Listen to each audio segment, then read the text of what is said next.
Indonesia negara hukum. Assalamualaikum.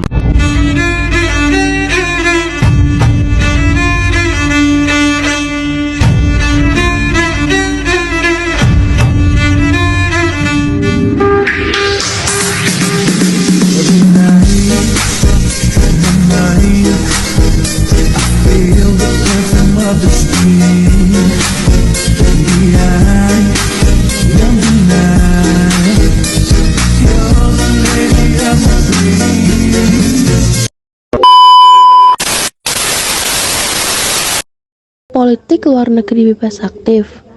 Indonesia menerapkan politik luar negeri yang menganut prinsip bebas aktif. Bebas aktif bukan merupakan politik netral, melainkan politik luar negeri yang bebas dan aktif dalam menentukan sikap terhadap permasalahan internasional. Bebas berarti bebas memilih atau menentukan negara yang menjadi sahabat Indonesia tanpa terikat pada satu ideologi atau blok tertentu. Aktif berarti ikut ambil bagian dalam mengembangkan persahabatan dan kerjasama internasional. Tujuan politik luar negeri bebas aktif adalah untuk mengabdi kepada tujuan nasional bangsa Indonesia yang tercantum dalam pembukaan Undang-Undang Dasar 1945 alinea keempat. Landasan ideal dan konstitusional politik luar negeri bebas aktif. 1. Landasan ideal. Landasan ideal adalah ideologi dasar suatu negara yang memiliki kekuatan hukum yang bersifat mengikat bagi lembaga pemerintahan maupun masyarakat di negara tersebut. Landasan ideal selalu identik dengan ideologi sebuah bangsa. Negara Indonesia memiliki landasan ideal yaitu Pancasila. Oleh karena itu, bangsa Indonesia senantiasa menerapkan sikap untuk saling bekerja sama dan menghargai, baik antar masyarakat maupun antar bangsa di dunia. 2. Landasan konstitusional. Landasan konstitusional adalah sebuah landasan negara yang berkaitan erat dengan semua peraturan dan ketentuan ketatanegaraan suatu bangsa.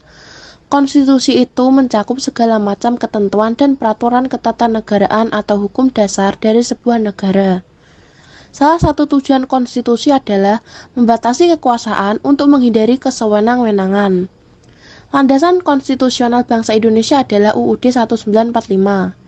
Dalam kedudukannya sebagai sumber hukum, UUD 1945 memiliki fungsi sebagai alat kontrol bagi norma-norma hukum yang lebih rendah kedudukannya. Politik luar negeri Indonesia masa demokrasi terpimpin. Pada masa demokrasi terpimpin tahun 1959 sampai 1965, politik luar negeri Indonesia bersifat high profile yang diwarnai dengan sikap anti-imperialisme dan kolonialisme yang tegas dan cenderung bersifat konfrontatif. Pada era itu, kepentingan nasional Indonesia adalah pengakuan kedaulatan politik dan pembentukan identitas bangsa, atau bisa disebut national character building. Politik luar negeri Indonesia masa demokrasi liberal.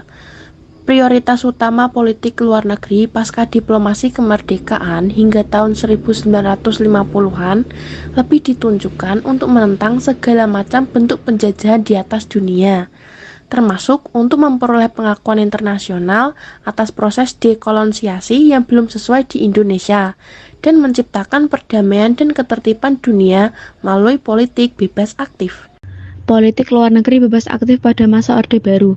Pada awal Orde Baru, terjadi perubahan pada pola hubungan luar negeri Indonesia dalam segala bidang pada masa pemerintahan Soeharto. Indonesia lebih memfokuskan pada pembangunan sektor ekonomi. Pembangunan sektor ekonomi dapat dilaksanakan secara baik tanpa adanya stabilitas politik keamanan dalam negeri maupun tingkat regional. Titik berat pembangunan jangka panjang Indonesia saat itu adalah pembangunan ekonomi. Untuk mencapai struktur ekonomi yang seimbang dan terpenuhnya kebutuhan pokok rakyat pada dawasara abad yang akan datang. Politik luar negeri bebas aktif pada masa reformasi. Era reformasi di Indonesia dimulai pada tahun 1988, tepatnya pada saat kejatuhan Soeharto mengundurkan diri pada 21 Mei 1990 dan digantikan oleh Wakil Presiden saat itu B.J. Habibie.